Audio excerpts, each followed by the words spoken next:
Assalamualaikum warahmatullahi wabarakatuh. Perkenalkan, nama saya Claudia Angelina Azahra. Saya lokal dari 3A PAI. Di sini saya akan menjawab soal ujian UTS fikih yang telah diberikan. Yang mana pertanyaannya yaitu, coba saudara jelaskan apa yang saudara pahami tentang fikih.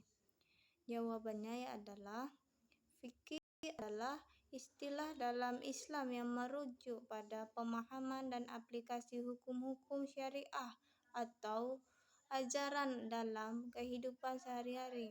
Ini mencakup aturan-aturan berkaitan ibadah, moralitas, muamalah, urusan dunia, dan aspek lain dari kehidupan sesuai dengan ajaran Islam. Pertanyaan yang kedua yaitu, jelaskan mengapa fikih merupakan ilmu yang wajib dipelajari oleh mahasiswa PAI. Jawabannya yaitu, fikih merupakan bagian dari ilmu keislaman yang membahas hukum-hukum Islam. Penting bagi mahasiswa PAI karena fikih memberikan pemahaman mendalam tentang tata cara beribadah, muamalah, dan aspek-aspek kehidupan sehari-hari yang sesuai dengan ajaran agama Islam.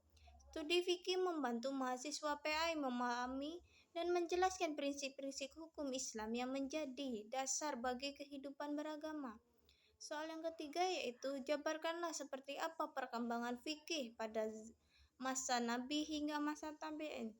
Jawabannya yaitu, perkembangan fikih pada masa Nabi Muhammad dan masa tabi'in mencakup pembentukan dasar-dasar hukum Islam.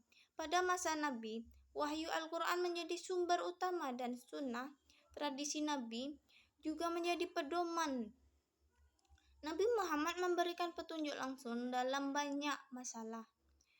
Setelah wafatnya Nabi, periode tabi'in atau generasi setelah sahabat mengalami penyebaran Islam dan munculnya pertanyaan hukum yang baru. Mereka merinci lebih lanjut pemahaman terhadap Al-Quran dan Sunnah Nabi, mengembangkan konsep ijtihad atau pelarangan hukum untuk menjawab situasi baru. Tokoh seperti Imam Ali bin Abu Thalib, Abdullah bin Abbas, dan Aisyah binti Abu Bakar turut berperan dalam menggali hukum Islam. Mereka menjadi otoritas dalam menjelaskan ayat-ayat Al-Quran dan hadis Nabi.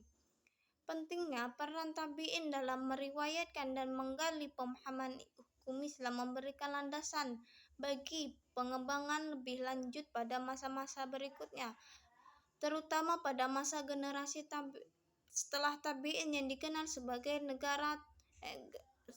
generasi tabi'in. Soal keempat yaitu, jelaskan seperti apa perkembangan fikih pada masa modern. Jawabannya yaitu, perkembangan fikih pada masa modern mencakup adaptasi hukum Islam terhadap konteks kontemporer. Dan cendekiawan Islam berusaha memahami dan menafsirkan hukum Islam dalam kerangka zaman sekarang. Menghadapi isu-isu baru seperti teknologi, ekonomi global, dan hak asasi manusia, terdapat juga upaya untuk mempromosikan nilai-nilai universal dalam Islam sejalan dengan prinsip-prinsip keadilan dan kemanusiaan. Soal yang kelima yaitu, ruang lingkup pembahasan fikih meliputi bidang apa saja? Jelaskan detailnya. Seperti apa?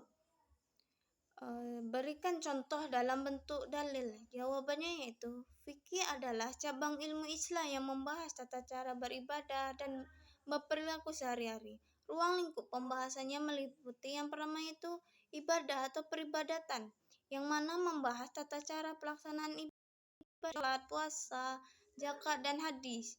Contoh dalilnya yaitu, tentang sholat dapat ditemukan dalam Al-Quran surah Al-Baqarah surah kedua ayat 238. Yang kedua yaitu mencakup muamalah atau hubungan antara manusia, yang mana melibatkan hukum-hukum terkait transaksi atau perdagangan, perkawinan, dan hukum pidana. Contoh dalilnya tentang muamalah dapat dalam transaksi dapat ditemukan dalam Al-Quran surah Al-Baqarah surah kedua ayat 282. Selanjutnya itu ada jinayah, yang mana jinayah itu hukum pidana yang membahas hukum berkaitan pelanggaran hukum seperti pencurian, zina, atau kejahatan lainnya. Contoh hukumnya yaitu hukum cambuk dalam kasus zina diberikan pada hadis-hadis Nabi Muhammad SAW. Selanjutnya yang mana membahas keyakinan dan doktrin-doktrin Islam, contohnya konsep tauhid dan risalah yang didasarkan pada ayat-ayat Al-Quran. Selanjutnya adalah ada adab atau etika, yang mana yang dibahas menyelidiki tata cara krama dan perilaku yang sesuai dengan ajaran Islam. Contohnya yaitu Rasulullah SAW memberikan contoh adab dalam hadis-hadisnya. Yang terakhir yaitu ada keluarga, yang mana membahas soal pernikahan, perceraian, hak dan kewajiban anggota keluarga. Contohnya seperti aturan mahar dalam pernikahan berdasarkan petunjuk Al-Quran dan hadis. Penting untuk mencari pemahaman yang komprehensif dengan merujuk pada Al-Quran, hadis, ijtihad atau penelaran hukum dan pendapat ulama untuk menjelaskan dan memahami fikih secara menyeluruh. Soal yang terakhir yaitu yang dimana soalnya uraikanlah seperti apa perbedaan fikih dengan usul fikih. Jawabannya adalah fikih dan usul fikih merupakan dua cabang ilmu dalam studi keislaman, yang mana fikih lebih fokus pada pemahaman dan aplikasi hukum-hukum Islam yang bersumber dari Al-Quran, hadis, ijma atau konsensus, dan qiyas atau analogi. Ini berkaitan dengan aturan-aturan praktis dalam kehidupan sehari-hari. Sementara itu, usul fikih lebih mendalami asas-asas, metodologi, dan prinsip-prinsip yang digunakan dalam menyusun hukum-hukum fikih. Usul fikih memeriksa dalil-dalil hukum dan cara penarikan kesimpulan hukum dari sumber-sumber berutama seperti Al-Quran dan hadis. Jadi, secara singkat, fikih lebih ke arah penerapan hukum Islam dalam praktek fikih, lebih pada kaidah dan metode pengambilan kesimpulan hukum.